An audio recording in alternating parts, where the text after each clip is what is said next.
sira tiegħek min omor qalbi il-fruqa ta' din jablaġi. Hawn fl-isem tal-Missieru tal-Iban u tal-Ispiritu Santu. Amen. Il-grazzja ta' Sidna Ġesu Kristu, l-imħabba ta' Alla u l-għaqda fl-Ispiritu Santu tkun magħkom il-koll. Ġesut nixxirkom l-għodwa tajba, niċċelebraw din l-Ewkaristija jew għalhekk nitħejjew kif jixraq billi fiskiet ta' qalbna nitolbu maħfra lil Mulej għal ħtijiet tagħna.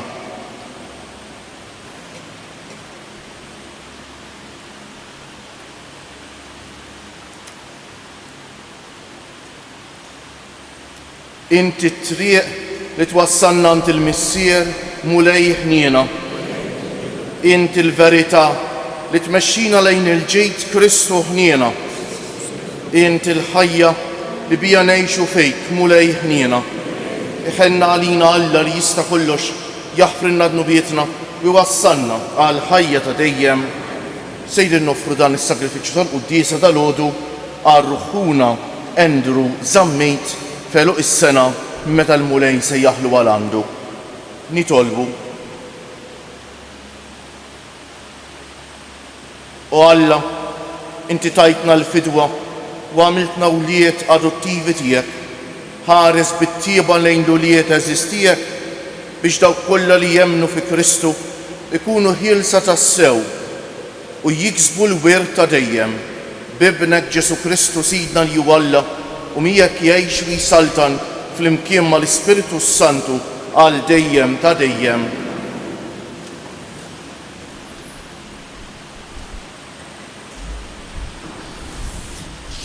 Qari mill-ewwel ittra ta' San Pawl Apostolu lill-Korintin. Ħuti. Jekk jiena nxandar l-Evanġelju ma għandix biex niftaħar. Jiena obbligat nagħmlu dan. Ħażin għalija jekk ma nxandarx l-Evanġelju. Jekk dan nagħmlu minn rajja ikolli dritt tal-ħlas. Imma jekk nagħmlu għax obbligat, dan ifisser li qiegħed nagħmel ix-xogħol li Alla fdali f'idejja. X'inhu mela l-ħlas tiegħi? Li meta nxandar l-Evanġelju nxandru b'xejn, bla ma nfittex id-dritt li jagħtini l-Evanġelju stess. Għax li ma jiena marbut ma' ħadd, jiena għamilt li l-nifsi il-sir ta' kulħadd biex nirbaħ lil ħafna. Sirt kollox ma' kulħadd biex insalva lil kulħadd. Nagħmel dan kollu minħabba l-Evanġelju biex ikolli sem minnu. Ma tafux li l-ġerrejja tal-istadju kollha jiġru imma l-premju wieħed jirbħu. Iġru mela ħalli tirbħuh. Kull atleta jitċaħħad minn kollox u dawn biex jirbħu kuruna midbiela, imma aħna waħda li ma tidbilx. Jien issa hekk niġri, mhux qiesni bla d-doċċ, ma nissara bħalli kieku qiegħed nagħti fil-vojt. Iżda nakkas bl-aħrax lil ġismi u njassru biex ma jiġrilix li wara li nkun ippritkajt lil ħaddieħor jien stess insib ruħi ikkundannat. Il-kelma tal-Mulej. Kemm hi għażiża d-dar tiegħek Mulej tal-Eżerċiti. Kemm hi għażiża d-dar tiegħek Mulej tal-Eżerċiti. Tixxenna u tinfena ruħi għat-tempju tal-Mulej. Nanni ferħan bruħi u ġismi lill-Alla il-ħaj. Kemm hi għażiża d-dar tiegħek Mulej tal-Eżerċiti. Sal-asfur isib fejn jammar u l-ħuttafa ssib il-bejt taħdejn l-altali tiegħek. Hemm qiegħed iż-żgħar tagħha. Mulej tal-Eżerċiti, Sultan u Alla tiegħi. Kemm hi għażiża d-dar tiegħek Mulej tal-Eżerċiti. Ħenjin dawk li jagħmru f'darek huma jfaħruk għal dejjem, ħenjin dawk li jsibu fik il-qawwa tagħhom li għandhom għal qalbhom il-pellegrinaġġ għat-tempju. Kemm hi għażiża d-dar tiegħek Mulej tal-Eżerċiti. Għax xemx u tarka il-Mulej Alla tagħna. Ħniena u ġieħ u jagħti lilna, ebda ġid ma jiċħad il-Mulej lil min jimxi bis-sewwa. Kemm hi għażiża d-dar tiegħek Mulej tal-Eżerċiti. Jekk jogħġobkom inqumu bil-wieqfa.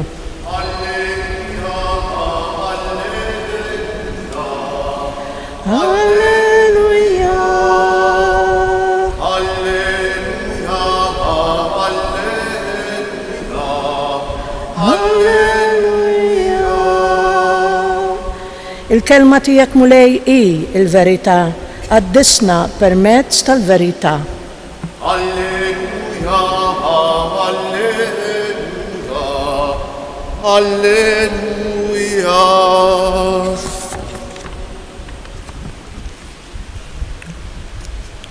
Il-mulej ma'kom. Qari mill-Evanġelju mqaddes skont San Luqa. F'dak iż-żmien Ġesu qal parabbola lid-dixxipli tiegħu. Jista' għama imexxi għama ieħor, mhux it-tnejn jaqgħu fil-ħofra.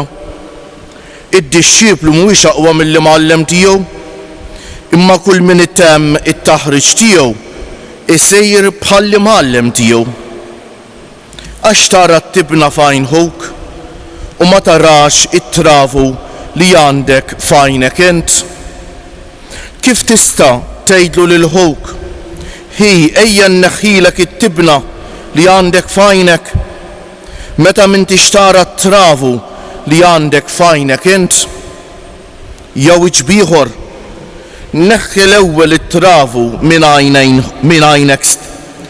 għajnek int, ħalli mbagħad tara sewwa kif tneħħi t-tibna minn għajn ħuk.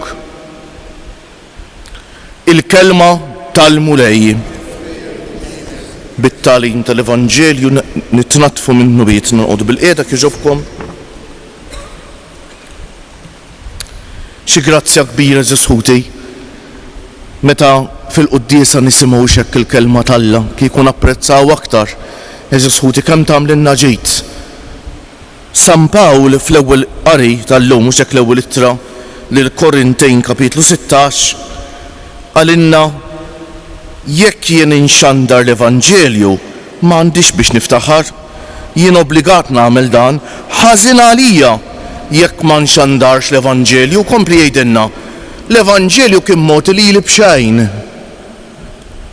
U l-Evanġelju kien mod lilna b'xejn Ġesħuti ta'. Il-grazzja tal-Alla għandna tasal lax nimmeritawha, lax inħallsu għalija, tasal għandna x'Alla jħobbna. U għax Alla jħobbna b'imħabba kbira. U allura Ġesħuti, dak li aħna rċivejna b'xejn għandna żewġ doveri issa x'nagħmlu. U x'hekk, l-ewwel ħaġa ngħixuha din il-kelma tal-Alla u t-tieni Ġesħuti li nwassluha lill-oħrajn ta' għax inkollha nkunu nqarqu bina nfusna. Jekk aħna nirċievu dan ir-rigal tant tal-għaġeb u ma ngħixuhiex il-kelma u ma nxandruhiex b'ħajjitna u bi kliemna, allura nkunu faċċoli, nkunu u x'hekk qarraqna b'dak is-sejt. Dak is-sejt li tagħna dak id-dinar tiftakruha u x'hekk dik il-parabbola ta' dawk it-tlet għaddejja, wieħed ta' 10 ieħor ta' 5 u ieħor ta' waħda, wieħed minnhom mar ħbieħ ma ħadmux hekk ikun in-nisrani li jisma' l-kelma tal-Alla ma jgħixiex u ma jxandariex. U allura l-Evanġelju li nagħtanna b'xejn rridu nwassluh b'xejn Ġesħuti. U l-Evanġelju tal-lum qawwa kbira Ġesħuti, jista' għama imexxi lill-għama, mhux it-tnejn jaqgħu fil-ħofra mbagħad ikompli jispjegalna. Għax tara t-tibna f'għajnħok u ma tarax it-travu li għandek f'għajnek int. X'ikun din it-tibna f'għajnħok u t-travu li għandek f'għajnek int Ġesħuti? It-tibna hija meta ikollna t-tendenza hekk li noqogħdu nwissu għal kull ħaġa ta' xejn, kull difett li naraw u x'hekk irridu nwissu dwaru. It-travu taf x'inhu f'għajnejna stess imbagħad ikun is-supervja Ġesħuti. Jekk jien dan nagħmlu għax naħseb li jien aħjar minn ħaddieħor, xi żball kbir inkun qed nagħmel. Ġesħuti l-bniedem li jaħseb li huwa aħjar minn ħaddieħor għal xi raġuni kienet li ma kienet, verament ikollu travu f'għajnejh. Għax il-bniedem li jaħseb li huwa aħjar minn ħaddieħor ħanerġa' ngħid għal xi raġuni x'inhi ir-raġuni? Ikun qed jagħmel l-ikbar ħsara lilu nnifsu Ġesħuti ta'. Għax it-travu f'għajnejna jfisser u x'hekk li s-supervja ta' għamina Is-supervja tirrendina persuni li mhumiex kapaċi jħobbu ta' Sħutej. Fl-istess qalb l-imħabba u s-supervja ma jistgħux jagħmlu flimkien. Is-supervja mhux bħal meta ngħid kemm int superv jitlaqlek malajr. Is-supervja jfisser jien naħseb li aħjar minnek. Li hija periklu kbir enormi fil-ħajja spiritwali. Jekk jien inwissik għax jidhirli li jien aħjar minnek, eżatt dal-kliem jotta għalija Sħutej ta'. U allura Sħutej meta nkunu ħanwissu lil xi ħadd kemm għandna bżonn noqogħdu attenti. U l-ewwel nistaqsi lili nnifsi jien dan qed nagħmlu b'imħabba għax din persuna verament nixtieqilha l-ġejt, jew għax jidhirli li jien aħjar minnha. Jekk jien jidhirli li jien aħjar minnha, nagħlaq ħalqita għax inkun ta' bil-ħaqq qed nipprova nneħħi t-tibna minn għajn hija fil-waqt li jien f'għajnejja għandi travu. Ejja għalhekk nitolbuh bil-qalb il-mulej illum ta' biex jeħlisna minn dat travu li qed isemmi għax huwa periklu kbir ħafna n-nisrani mhux biss. Huwa periklu għal kull bniedem ta' għax il-bniedem li jirrendi lilu nnifsu inkapaċi li jħobb xi bniedem hu. Mhux nisrani biss, laqas hu bniedem. Il-bniedem li mhux kapaċi jħobb tilef id-dinjità tiegħu ta' bniedem. U sfortunatament din fi żmienna tentazzjoni kbira ta' u min għax għandu l-flus, u min għax hu famuż, u min għax sabiħ, u min għax hekk, u min għax hekk, ħafna drabi t-tentazzjoni nħossuna u xek nidħlu f'dik il-pika interna jien rrid niddomina, rrid inħossni aħjar minn ħadd ieħor iqawwija u tagħmel ħsara terribbli lil bniedem u lin-nisrani. U għalhekk nitolbuh bil-qalb il-mulej illum jeħlisna minn dal-gwaj, jagħtina l-grazzja li nifhmu li Allu huwa missierna. U jekk ngħidlu missierna, jien fl-istess nifs qed ngħid li jintom u kulħadd huma ħuti. U li jintkom ħuti jfisser jien la jien aħjar minnkom, aqqas jien aħjar minnkom ta'. Li tkun omli, li tkun nisrani, ma jfissirx low self-esteem, stima baxxa tiegħek innifsek laqqas xejn. Ifisser li jien la jien aħjar minnek, aqqas jien aħjar minnek. Aħna ħwa ta' xulxejn, differenti, għall-ħars mhux hekk. Ara kemm kienet tkun monotona d-dinja kieku konna l-istess fotokopi ta' xulxejn, ma min tajjeb għal ħaġa, min tajjeb għal oħra. U xek min bravu f'ħaġa, min bravu f'oħra. U għalhekk id-dinja sabiħa. Nitolbuh bil-qalb il-mulej illum li nieħdu din l-attitudni lejn xulxejn. Li nħares lejn l-oħrajn bħala ħuti. Ħuti li għandi nħobbhom, ħuti u xek li għandi ta' bil-ħaq ngħinu lil xulxejn, nissapportjaw il-xulxejn u ta' bil-ħaq narfu li ninsabu f'mixja sakemm twassalna l-kol kemm aħna fid-dar ta' missierna tas-sema bħala familja waħda.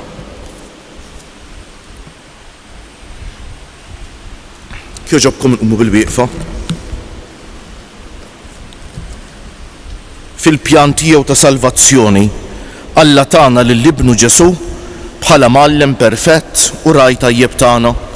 Nitolbu għalhekk u ngħidu mexxi l-poplu tiegħek mulej, mexxi l-poplu tiegħek mulej sabiex il-fedeltà l-Evanġelju tkun lajn li tisqi kull azzjoni fil-Knisja. Nitolbu mexxi l-poplu tiegħek mulej sabiex il-mexxejja kulturali u spiritwali ta' żmienna ipoġġu lilhom infushom għal qadi tal-verità. Nitolbu mexxi l-poplu tiegħek mulej sabiex fejn ma saritx ġustizzja din issir fis-sewwa u fl-imħabba. Nitolbu mexxi l-poplu tiegħek mulej sabiex aħna lkoll nitalmu nġibu ruħna bħal Ġesu li hu ta' qalb ħelwa u omli. Nitolbu mexxi l-poplu tiegħek mulej għal ħuna Endru biex il-mulej jagħtih il-ħajja ta' dejjem illum feluq is-sena minn meta l-mulej sejjaħlu għal għandu.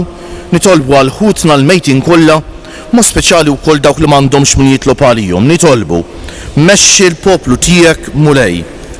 Insellmu lil ħutna Sħutej li jinsabu maqudin magħna permezz tat-television jew mezzi oħra ta' komunikazzjoni soċjali. Niftakru dejjem f'ħutna l-anzjani, il-morda, persuni bi bżonnijiet speċjali, dawk kollha li jieħdu ħsieb ta' persuni vulnerabbli fl-isptarijiet, fid-djar tal-anzjani u kull imkien fid-djar privati. U ngħidulkom qegħdin tagħmlu missjoni inkredibbli u xek. Il-mulej jagħtikom il-grazzja li taraw il-Ġesu fil-persuni vulnerabbli li taqdu. Mhux hekk, u nitolbu ħafna niftakru kista jkun kuljum. F'dawk il-persuni li bħalissa għaddejjin minn xi salib kbir, minn xi toqol kbir, l-iktar kikun toqol moħbi fil-qalb biex ma jaqtawx qalbu. Jħossu l-imħabba tal-Alla, jħossu l-imħabba tal-komunità nisranija u xek. Ejjew fiskiet, ma qudin fl-imkien il-kol kemm aħna bħala familja waħda, nafdaw fidejn Marija t-talba tagħna biex tressaqaj quddiem bina Ġesu, it-talba tagħna fiskiet.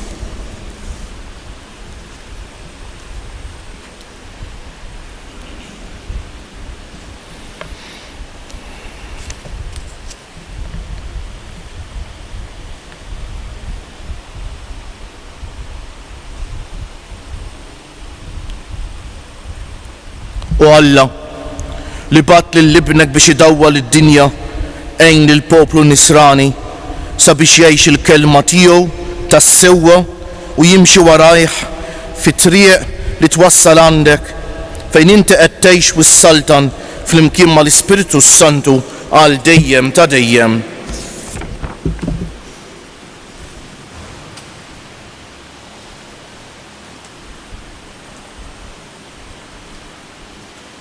Imbierek int Mulej Alla tal-ħolqien kollu għax fit-tjubitek tajtna l-ħobs li qegħdin noffrulek frott tal-art u xogħol il-bniedem li minnu jsir għalina l-ħobs tal-ħajja.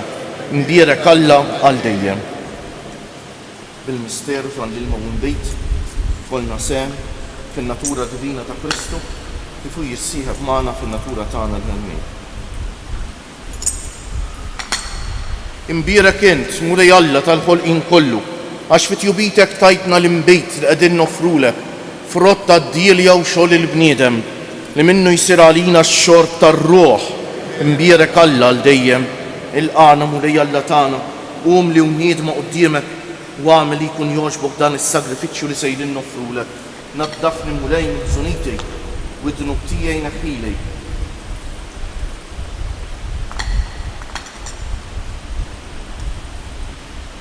Itolbu ħuti biex is-sagrifiċċju tiegħi u tagħkom ikun jogħġob l-Alla l-Missier li jista' kollox.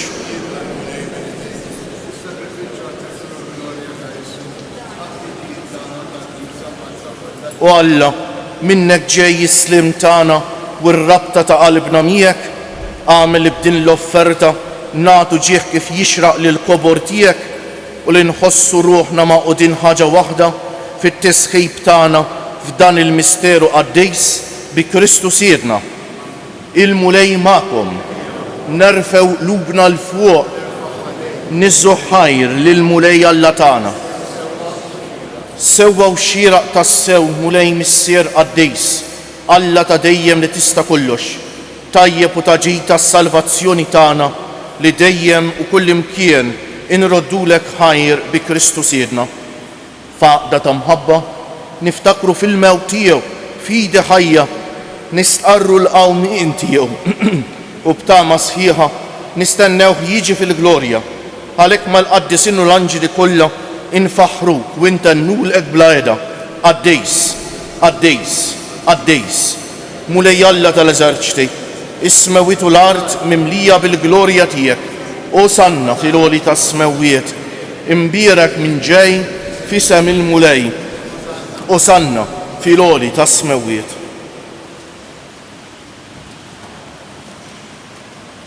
Għaddejs tas-sew int Mulej, int lajn ta' kull dusija, għaddes għalhekk nitolbuk dawn l-offerti bil-barka tal-Ispiritu tiegħek biex isiru għalina l-ġisem u d-demm ta' Sidna Ġesu Kristu li meta kien sejjenata biex minn raj ħibati ħal ħobs radd il-ħajr qasam tal id-dixxipli tiegħu u qal ħudu u kulu il-koll minn dan għax dan huwa ġismi li jingħata għalikom.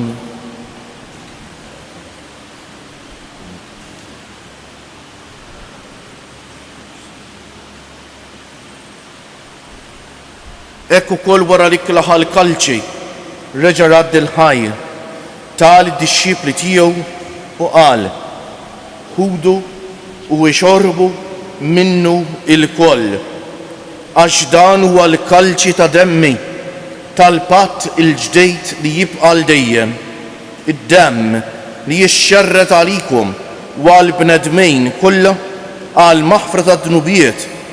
Għamlu dan b'tifkira tiegħi.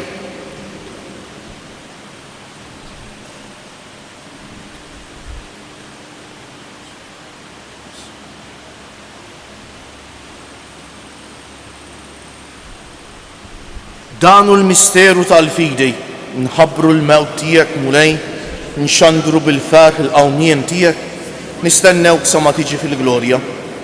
Għalhekk aħna nagħmlu dan tifkira tal-mewt u l-qawmien ta' Sidna Ġesu Kristu, nofrulek missier il-ħobs tal-ħajja u l-kalċi tas-salvazzjoni u nroddulek ħajr għax oġbok tilqana hawn quddiemek biex naqdu.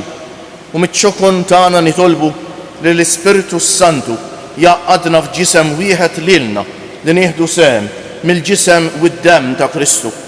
Ftakar mulej fil-Knisja tiegħek mxerda mad-dinja kollha u qed taqa' fl-imħabba flimkien mal-Papa Franġisku, mal-Isqof tagħna Anton, mal-isfijiet u l-ministri kollha tiegħek u mal-poplu kollu li inti ksibt għalik.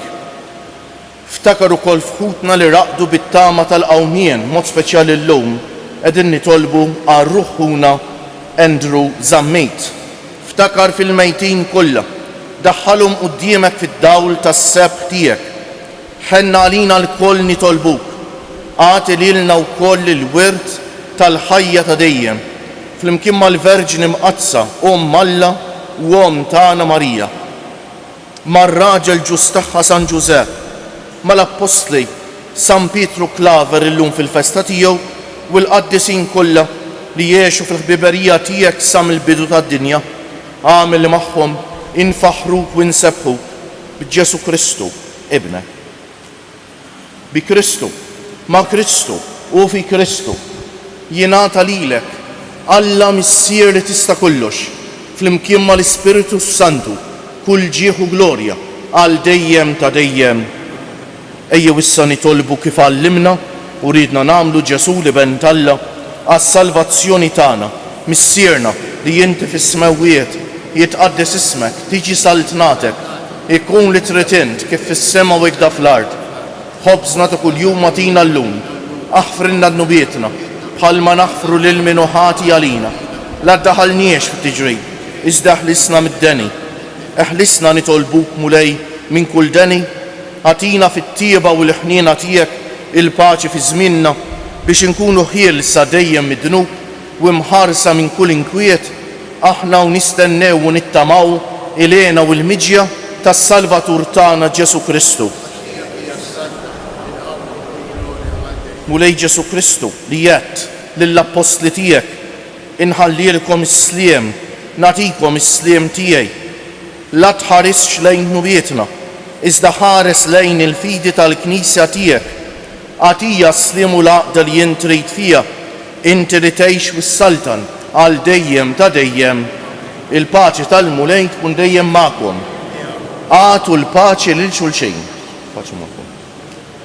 Il-ġisem flimkien mad-demm ta' Sidna Ġesu Kristu ikunu jiswew lilna li ser nitqarbnu bihom għal ħajja ta' dejjem. Ħaruf talla li tneħħi d-nubijiet tad-dinja ħenna għalina. Ħaruf talla li tneħħi d-nubijiet tad-dinja ħenna għalina. Ħaruf talla li tneħħi d-nubijiet tad-dinja tina l-paċi. Mulej Ġesu Kristu binalla l-ħaj bil-mewt tiegħek kif rid minnek il-missier u bil-ħidma tal-Ispiritu Santu inti tajt il-ħajja lid-dinja.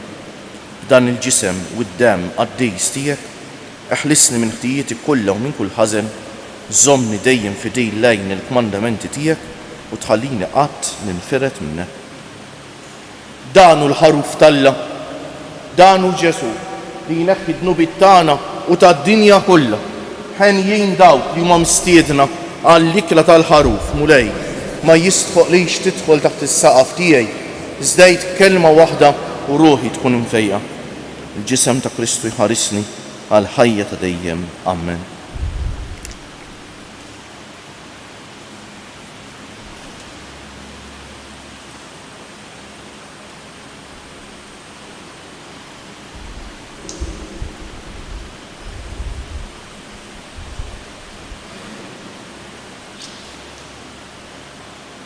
Dem ta' Kristu ħarisni għal ħajja ta' dejjem. Amen.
Nejdulu grazzi bil-qalb eżisut l-mulej għal din l-Ewkaristija u bil-wieqfa.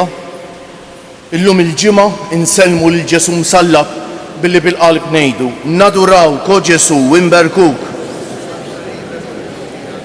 Nadurawk o Ġesu imberkuk.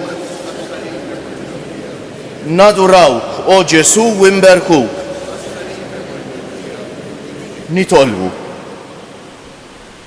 Mulej inti titma lill-uliedek u tgħajjixhom bl-ikel tal-kelma tiegħek u bis-sagramenti tas-sema. Għamel bis-saħħa ta' doni kbar mogħtija lilna minn ibnek il-għażejs. Aħna nimxu l-qudiem sa ma nissieħbu għal dejjem miegħu fil-ħajja tiegħu u li jgħix wisaltan għal dejjem ta' dejjem. Il-mulej magħkom. Iberikkom Alla li jista' kollox, il-Missieħ u l-Iben u l-Ispiritu Santu. Morru fil-paċi ta' Kristu. Il-jum it-tajjeb lilkom il-koll.